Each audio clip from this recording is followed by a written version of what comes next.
오늘 드디어 로마서 마지막 시간을 맞이했습니다. 우리는 그동안 로마서 강해를 통해서 구원의 길과 구원 얻은 자의 삶에 대해서 깊이 묵상할 수 있게 되었습니다. 이제 마지막 16장으로 들어오면 사도 바울의 개인적이고 따뜻한 목자의 모습을 보게 됩니다. 바울은 자신과 함께 복음을 위해서 동력했을 뿐만 아니라 기꺼이 자신을 위해서 수고하고 섬겨준 이들, 믿음 안에서 교제하는 이들 26명의 이름을, 그리고 3개의 가정교회를 일일이 언급하면서 무난히 인사를 전하고 있습니다. 그들에 대한 마지막 인사말이 16절이죠. 우리가 다 읽지 않겠지만 16절을 다시 읽어보겠습니다. 시작.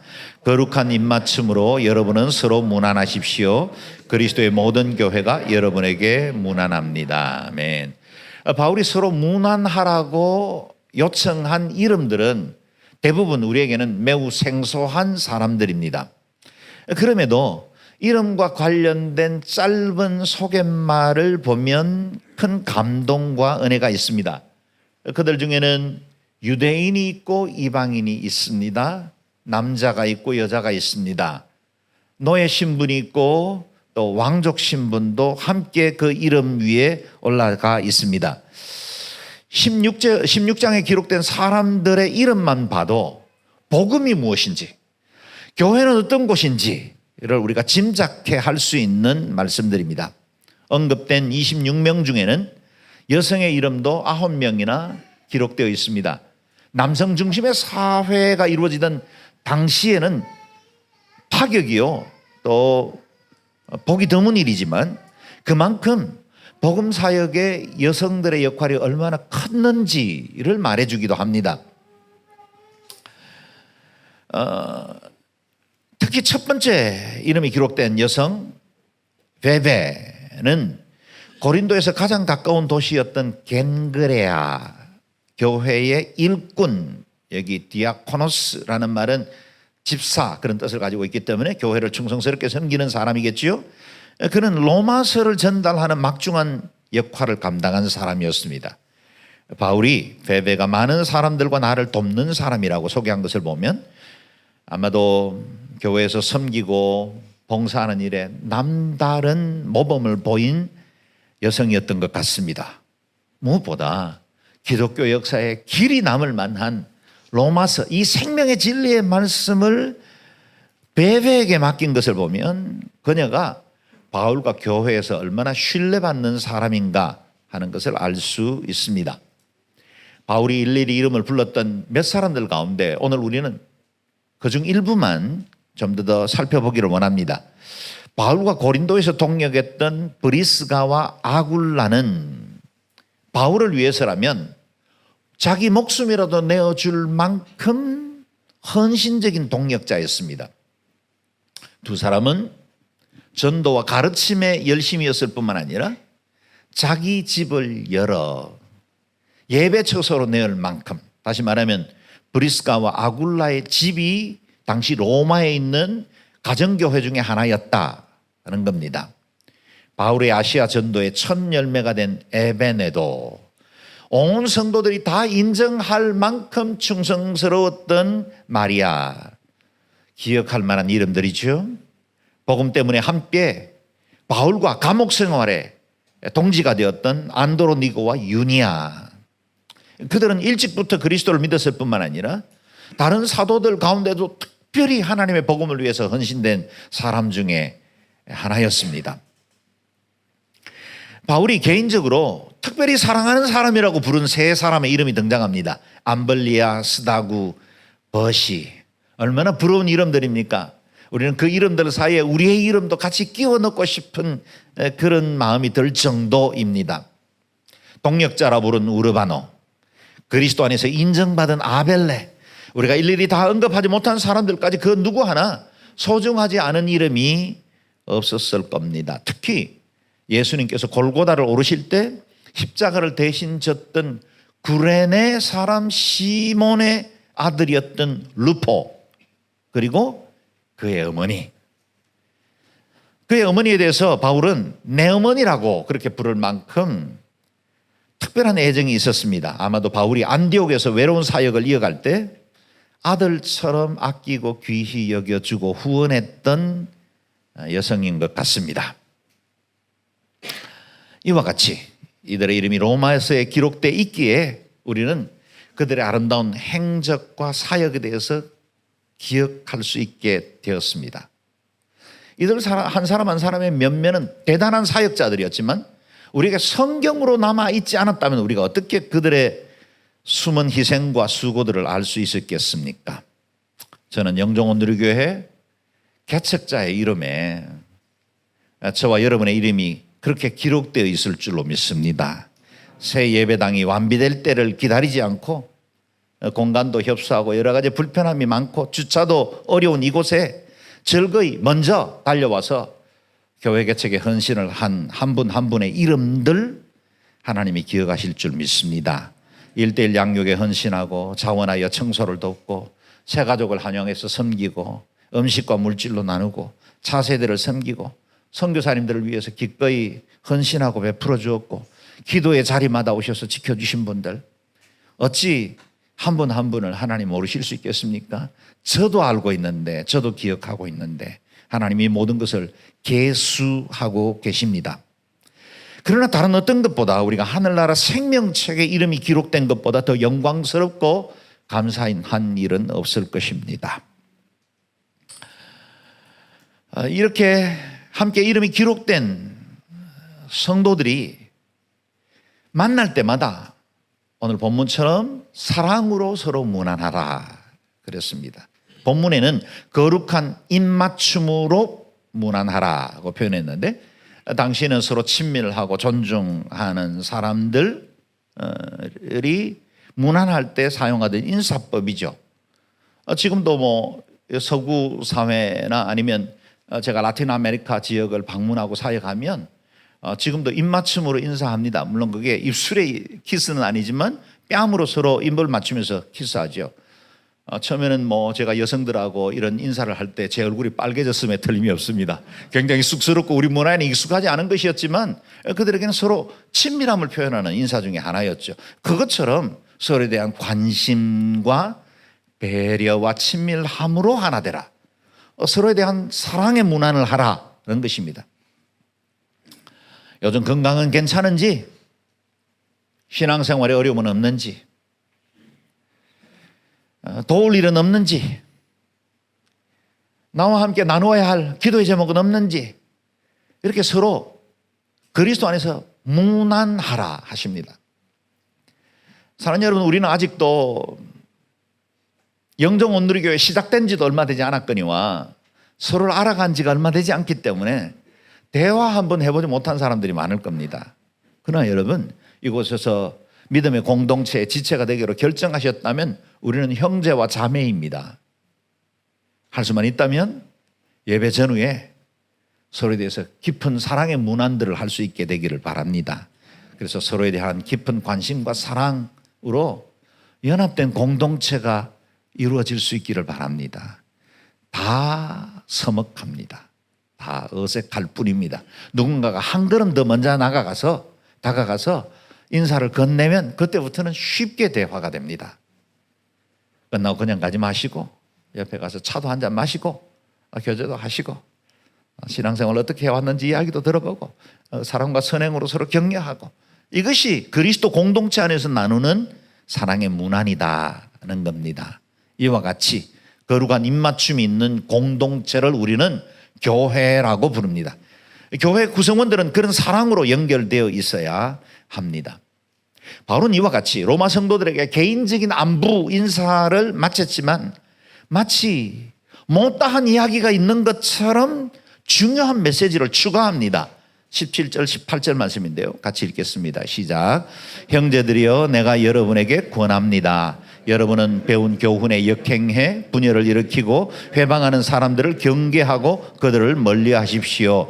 그런 사람들은 우리 주 그리스도를 섬기지 않고 자기 배만 채우며 그럴듯한 말과 아첨하는 말로 순진한 사람들의 마음을 현혹합니다. 아멘.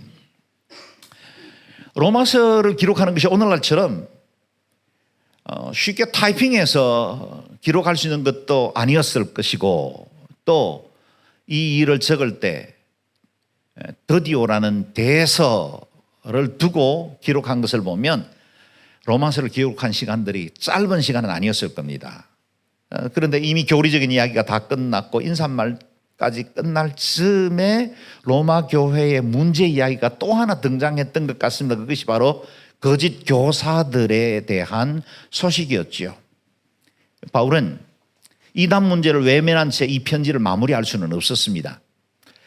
초기 교회를 위협하던 가장 흔한 두 개의 이단은, 첫 번째는 영지주의자들, 그나시즘이라는 영지주의자들이 헬라 철학의 기반을 두고 복음을 왜곡하는 자들이 있었고, 또 유대의 뿌리를 두고 있는 극단적 유대 율법주의자들에 의해서 주님의 복음을 회방하는 일들이 있어 왔다는 겁니다. 바울의 시대나 오늘 우리의 시대 공히 성도들의 영혼을 도적질해가는 이단들의 위협은 계속되어 왔습니다. 아주 초기 교회부터, 로마서가 쓰여지던 시기는 아주 초기 교회입니다. 그런데 그때부터 이미 이단들이 고개를 들고 활동하기 시작했다는 겁니다. 우리 주변에는 여호와의 증인이나 통일교나 몰몬교처럼 교리적인 차이가 명확해서 변별이 쉬운 이단들이 있는가 하면 잘 구분이 되지 않는 사이비들도 적지 않습니다. 최근에 사회적 문제가 된 신천지나 JMS나 하나님의 교회란 이름으로 내세운 안상홍 증인회나 이 같은 이단들은 교회 건물도 우리와 비슷하고 예배 형식과 조직도 유사한 것이 많습니다. 그들 중에도 침례교, 장로교, 감리교 이렇게 이름을 쓰기도 합니다. 그러면서도 전도에 열심히 있고 새신자에 대해서 특별한 공을 들입니다. 그 때문에 많은 성도들이 처음에 모르고 그곳에 가입을 하다가 나중에 더 많은 것을 알게 되었음에도 빠져나올 수 없는 지경까지 미혹되어 버린다는 겁니다. 최근 넷플릭스에서 단번에 국내 시청률 1위를 차지한 다큐가 하나 있습니다. 나는 신이다. MBC PD를 하던 분이 제작한 것인데 많은 국민들에게 적지 않는 충격을 주었고, 이 다큐 이후에 굉장히 많은 인터넷 뉴스를 달굴 만한 주제들이 많이 등장을 하고 이후에 있었던 여러 가지 사건들도 계속해서 반복적으로 나오는 걸 보게 됩니다. 정명석의 JMS, 박순자의 오대양 사건, 김기순의 아가동산, 이재록의 만민중앙교회, 이 네 개의 이단 집단들을 심층적으로 취재한 것이고 아마 이 편이 곧 다시 나올 것이라는 이야기도 들었습니다. 저는 다 보지는 못했습니다. 그런데 일부 다큐를 보면서 너무 가슴이 아프고 너무 어이가 없고 어떻게 이런 일이 있나 싶을 만한 낙심을 많이 했습니다.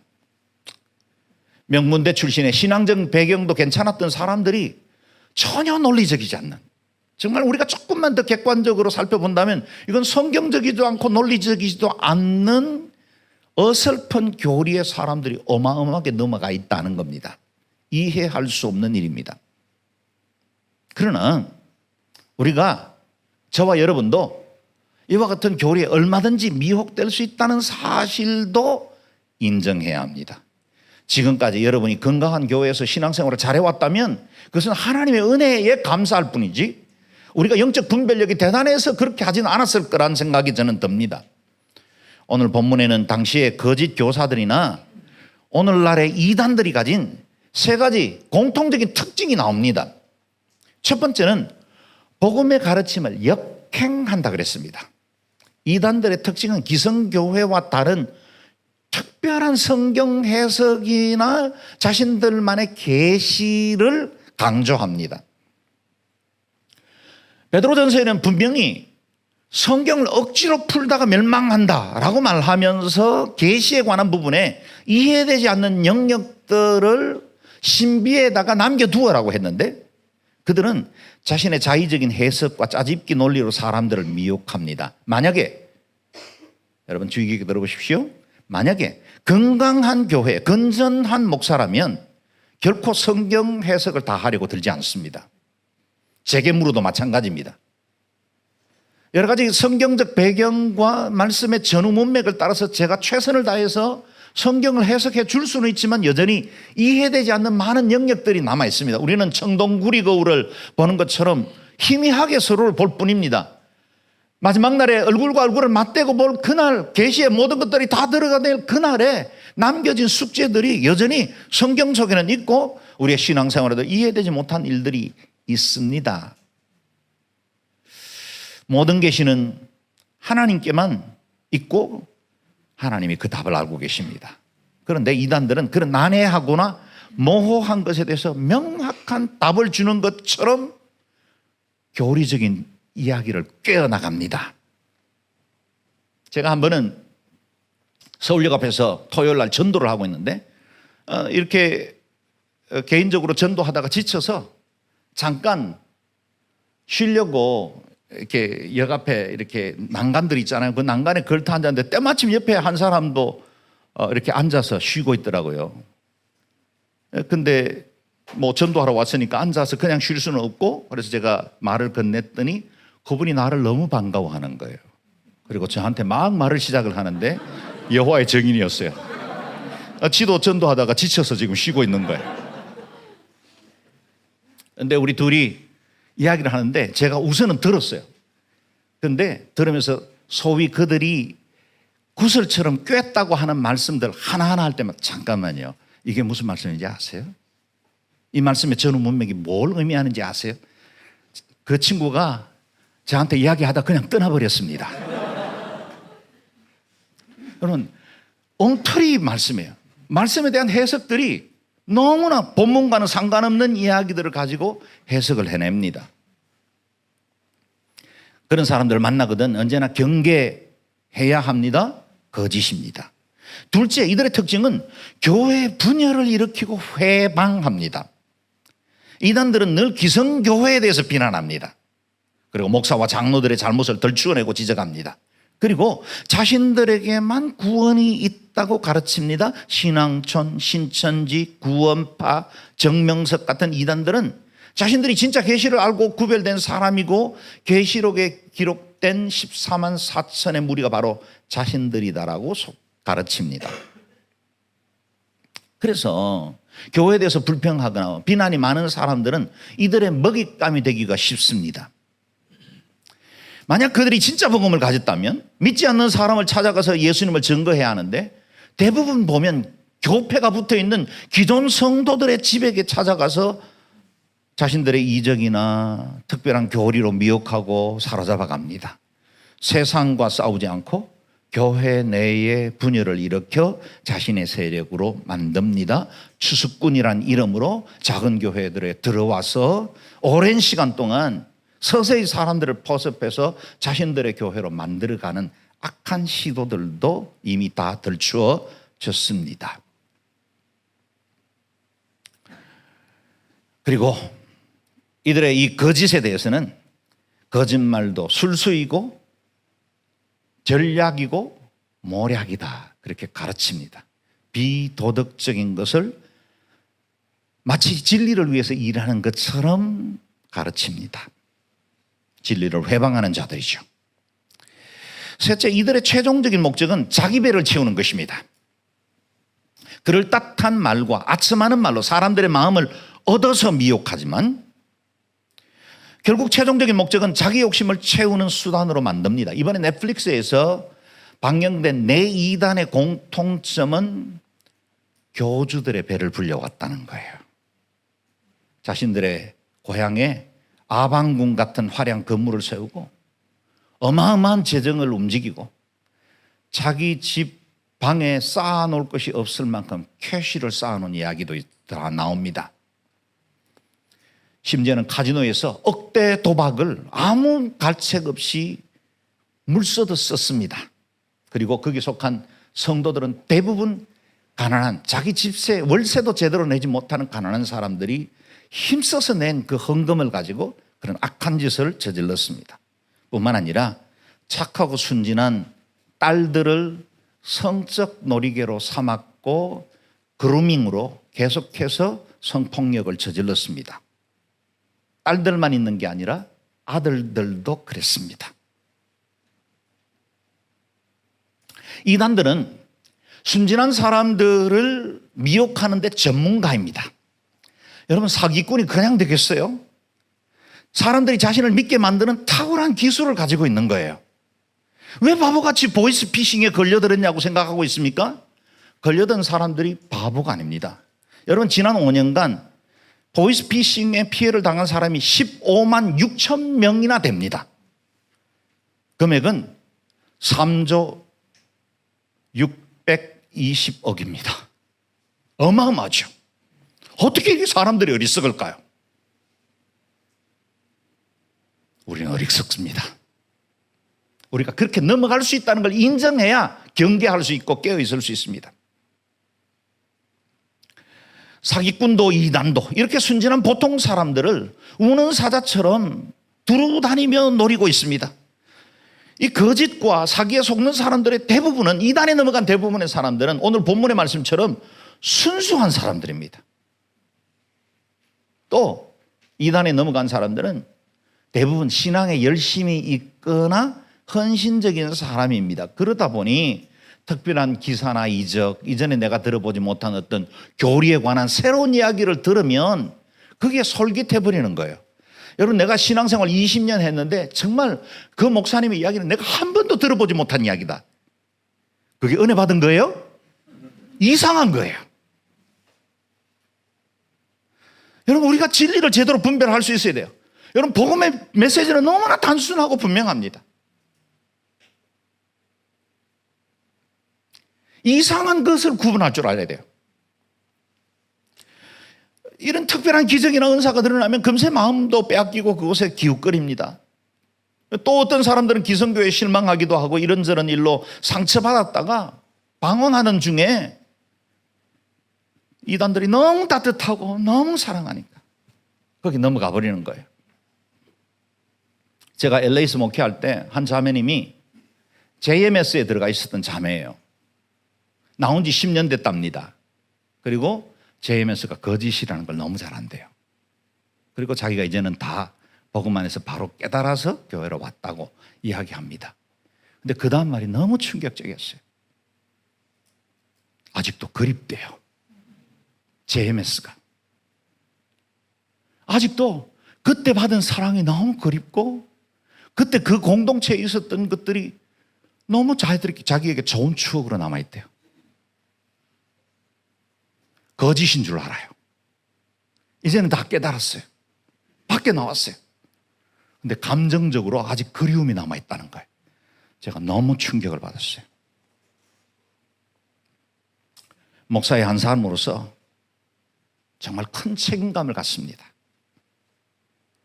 우리가 이번 다큐를 보면서 아내와 제가 가슴을 쳤습니다. 어떻게 이런 일이. 그런데 생각해 보니 교회가 잘못서서 그렇죠. 누구 탓이겠어요? 목사들이 잘못 살아서 그렇죠. 교회 내에 이렇게 분열이 일어나고 교회 내에 이런 아픔들이 있으니 순진하고 착한 양들이 길을 잃어버리고 방황하다가 사자들의 밥거리가 되는 거예요. 너무 마음 아프고 죄송한 마음 그 말 길이 없습니다. 바른 교회를 세워야 합니다. 교회가 얼마나 중요합니까? 교회가 진리 가운데 사랑으로 바로 서 있지 않으면 이렇게 영혼들이 방황하다가 이단의 무리에 덥석 삼켜버리는 거예요. 그렇다고 성도 개인의 책임이 없다는 말도 아닙니다. 우리가 바른 분별력을 길러야 합니다. 그리고 모호한 태도 보이지 말고 확실하게 결단해야 합니다.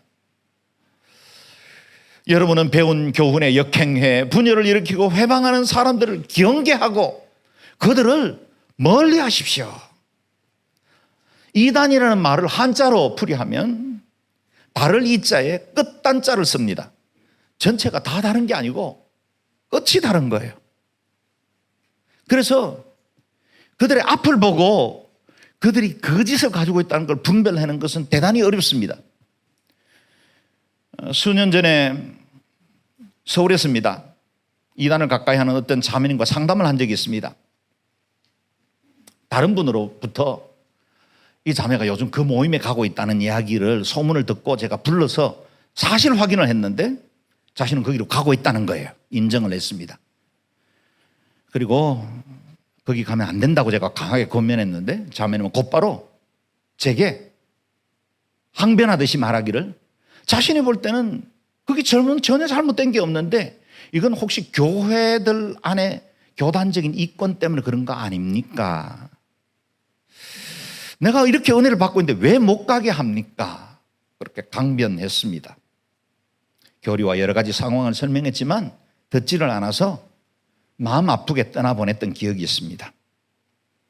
사랑하는 여러분, 전문적인 신학 훈련을 받은 사람이라 할지라도 처음 이단성을 분별해내는 것은 쉽지가 않습니다. 그들의 교리 공부는 여러 단계로 나눠져 있기 때문에 초기 입문 과정에서는 절대로 그와 같은 그들의 본색이 드러나지 않습니다. 여러분, 마귀들 중에도 처음부터 얼굴 새카만 채로 이빨을 드러내면서 삼지창 들고 달려드는 놈은 수준이 낮은 거예요. 고수 마귀는 그렇게 덤벼들지 않습니다. 우아합니다. 세련되어 있습니다. 굉장히 교양적이에요. 그리고 모든 것이 합리적인 것처럼 보이게 덤벼듭니다. 그리고 그 속에 아주 교묘한 칼을 갈고 있는 거죠. 일반 성도들이 성경 지식으로 분별이 쉽지 않는 이유입니다. 이단에 들어가면 간이라도 빼줄 것 같이 헌신적으로 도와주고 사랑해 줍니다.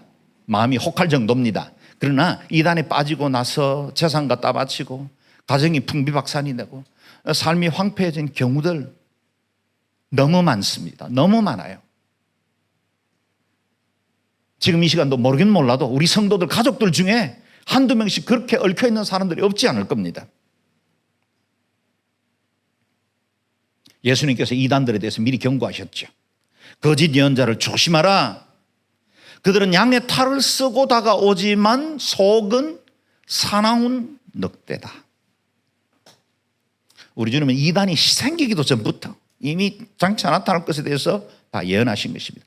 마지막 날이 가까울수록 이런 가짜들이 더 판을 치게 될 것도 말씀하셨습니다. 가짜 그리스도와 가짜 예언자들이 나타나 놀라운 표적과 기사를 보이면서 가능한 선택받은 사람들까지도 현혹할 것이다.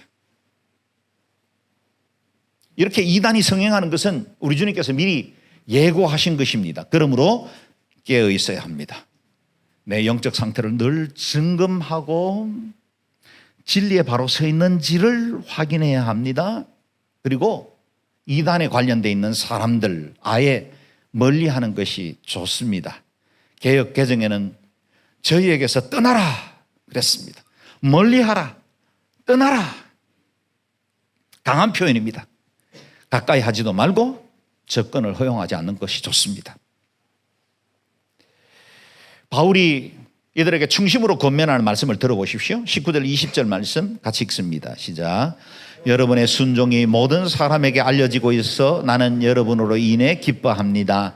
나는 여러분이 선한 일에는 지혜롭고 악한 일에는 순진하기를 바랍니다. 평강의 하나님께서 속히 사탄을 여러분의 발 아래서 짓밟히게 하실 것입니다. 우리 주 예수의 은혜가 여러분과 함께 하기를 빕니다. 아멘. 바울은 먼저 로마 성도들이 가진 순종의 마음을 칭찬합니다. 순종은 윗사람의 말이나 의견을 순순히 잘 따른다는 의미죠. 그들의 유순하고 열린 태도, 모든 사람들에게 알려질 만큼 칭찬받아 마땅한 것이었습니다. 그러나 그런 마음 때문에 거짓 교훈을 제대로 분별하지 못하고 순진하게 그들을 따를 수도 있다는 위험을 가지고 있습니다. 지금도 이단에 빠져 있는 많은 우리 형제 자매들이 그렇게 넘어졌고 그렇게 분별 없이 맹종하고 있습니다. 그 때문에 바울은 여러분이 선한 일에는 지혜롭고 악한 일에는 순진하기를 바란다고 권면합니다. 그래야 거짓 선생도 분별해낼 수 있고 이단에 대해서도 경계할 수 있기 때문입니다. 오늘 우리 사회는 반대로 선한 일에는 무심하고 악한 일에는 너무 약삭빠른 것이 우리의 문제이죠. 선한 일에는 지혜로워야 합니다. 이 말은 하나님의 말씀을 아는 일에 영적인 그 분별력을 갖는 일에는 언제나 지혜가 있어야 한다는 뜻이고, 또 악한 교훈에 어리석어야 한다는 말은 그 교훈에 대해서는 우둔할 만큼 흔들리지 말아야 한다는 뜻입니다. 바울은 고린도전서 14장에서 이 말씀을 다르게 표현했습니다. 악에는 어린아이가 되고 지혜는 장성한 사람이 되십시오. 악에 대해서는 어린아이처럼 멀리하고 조심하고 두려워해야 합니다. 여러분, 갓난아기들이 이제 막 성장해서 그런 말을 시작하면 얼마나 겁이 많은지 몰라요. 사물을 다 분별할 수 없기 때문에 겁이 많습니다. 늘 조심합니다. 두려워합니다. 주춤합니다.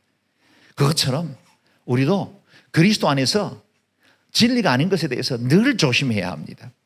예수 그리스도의 사람인 우리는 선한 일에는 성숙한 어른이 되어야 하고, 동시에 악한 일에는 어리숙한 일 정도로 무식한 사람이 되기를 바랍니다. 주님은 결코 분별이 쉽지 않은 이 세상을 살아가는 우리에게 격려와 도전의 말씀을 주셨습니다. 같이 읽어볼까요? 시작. 내가 너희를 보내는 것이 양을 늑대 소굴로 보내는 것 같구나. 그러므로 뱀처럼 지혜롭고 비둘기처럼 순결해야 한다. 아멘. 그렇습니다. 우리는 늑대 소굴 앞을 통과하며 살아야 하는 양들과 같습니다. 주님의 지혜와 도움이 없이는 결코 승리하는 삶을 살 수가 없습니다. 사랑하는 여러분, 일평생에 바른 신앙, 바른 공동체, 바른 믿음 가지시기를 주의 이름으로 축원합니다. 사도 바울은 복음을 회방하는 거짓 교사들의 배후에는 사탄이 있다는 사실을 고발하고 있습니다. 사탄은 우리보다 더 지혜롭고 능력 있는 존재입니다. 미안하지만 여러분의 신앙, 여러분의 지혜로, 능력으로 사탄을 이겨낼 수 없습니다. 못 당합니다. 사탄의 가장 큰 목표가 뭘까요? 하나님을 대적하는 것입니다. 그런데 사탄은 하나님을 대적할 만한 힘이 되지 않기 때문에 하나님의 형상을 가지고 있고 하나님이 가장 사랑하고, 그래서 독생자라도 아낌없이 내어주었던 사람을 공격하는 겁니다. 그렇게 해서 성도들을 넘어뜨리고 하나님께 돌려져야 할 마땅한 영광 돌리지 못하게 하고, 하나님의 은혜와 그 말씀 안에 살아야 하는데 그것 못하게 하기 위해서 갖가지 방법으로 우리를 넘어뜨리려고 하고 우리를 회방하려고 하고 있는 것입니다. 사탄은 능력이 많습니다. 우리 지혜로는 안 됩니다. 그러므로 예수 그리스도의 이름과 보혈의 능력이 없이는 결코 믿음으로 이겨나갈 수가 없습니다. 영생의 걸림돌과 암초 역할을 하는 이 이단들에 대해서도 우리가 지혜를 가져야 합니다. 하나님의 도우심을 구해야 합니다. 바울은 이와 같은 악한 자들에 대해서 빌립보 3장에서 이렇게 경고합니다. 함께 읽어보겠습니다. 시작. 내가 여러분에게 여러 차례 말했던 것처럼 지금도 눈물을 흘리며 말하지만 많은 사람들이 그리스도의 십자가의 원수로 살아가고 있습니다.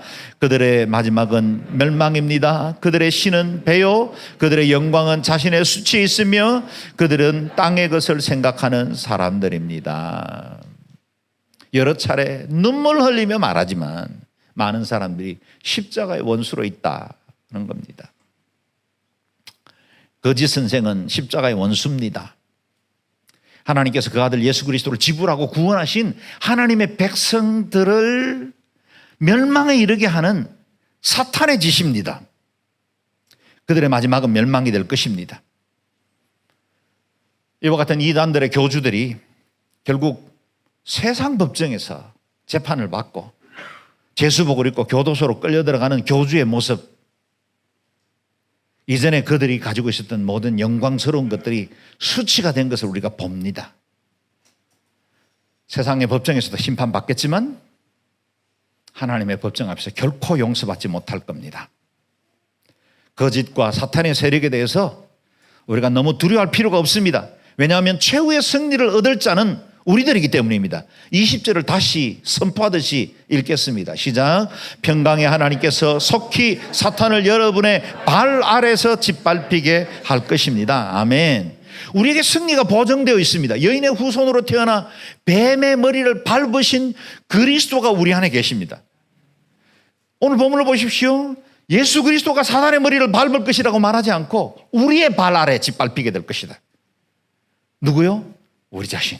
예수 그리스도의 이름과 보혈의 능력을 가진 우리의 발 아래 사탄이 짓밟히게 될 것입니다. 우리에게 보혈의 능력을 주셨습니다. 이 믿음 의지하며 승리할 수 있기를 바랍니다. 이제 로마서의 대단원이 마무리되었습니다. 바울은 자신과 함께 사역하는 동역자들의 안부를 전했고, 로마서를 대필하던 드디어도 그 짬에 자신의 안부를 전합니다. 바울이 로마서를 마무리하면서 축복했던 세 개의 구절들이 오늘 본문에 집중되어 있는데요, 이 구절을 한 절씩 읽으면서 여러분을 축복하고 싶습니다. 20절의 축복입니다. 우리 주 예수의 은혜가 여러분과 함께 하기를 빕니다. 아멘. 우리를 사랑하시되 끝까지 사랑하시는 주 예수 그리스도의 은혜가 일평생 여러분과 함께 하시기를 주의 이름으로 축원합니다. 25절의 축복 말씀이죠. 읽습니다. 하나님께서는 내가 전하는 복음과 예수 그리스도에 대한 선포를 따라 그리고 비밀의 계시를 따라 능히 여러분을 견고하게 하실 수 있습니다. 아멘. 여러분을 능히 견고하게 하실 수 있습니다. 세 가지를 통해. 첫 번째는 복음으로 우리를 견고하게 세울 것이다. 두 번째는 예수 그리스도의 말씀으로 우리를 진리로 이끌어 줄 것이다. 세 번째는 하나님이 주신 비밀의 계시를 통해 우리를 영생에 이르도록 인도하실 것이다.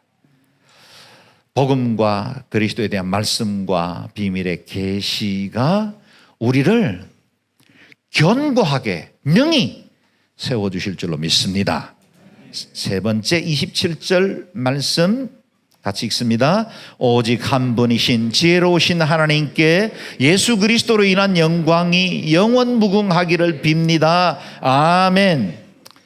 우리의 삶과 우리가 함께 구성하고 있는 이 영정 온누리교회를 통해 그리스도로 인해 드러날 영광이 하나님 한 분께 영원 무궁하기를 바랍니다.